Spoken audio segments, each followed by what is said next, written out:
বিয়ে ছাড়া চরিত্র হেফাজতের অন্য কোনো পদ্ধতি নাই।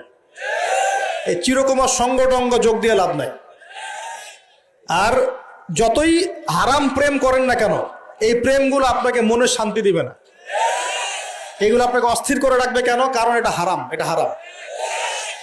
আর যখন হালাল ভালোবাসা আপনি পাবেন, হালাল ভালোবাসা যেটা আল্লাহ পাক নাজিল করেন, তখন ইনশাআল্লাহ আপনার মনের মতো স্ত্রী না হলেও দেখবেন আপনি তার সাথে সারা জীবন কাটিয়ে দিচ্ছেন। কারণ এই ভালোবাসা আল্লাহর পক্ষ থেকে আসবে। এখানে শুধু এই যে কিছু মানুষ মনে করে বিয়ে মানে যৌনতা, তাই না?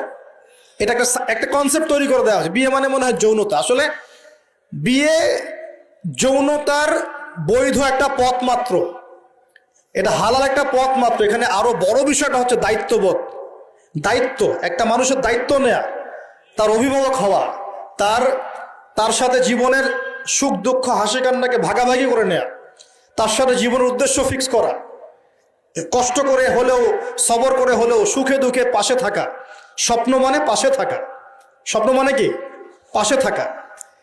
তার দায়িত্ব নেয়া, রেসপন্সিবিলিটি নেয়া, তাকে খাওয়ানো, তার ভরণ পোষণ দেয়া।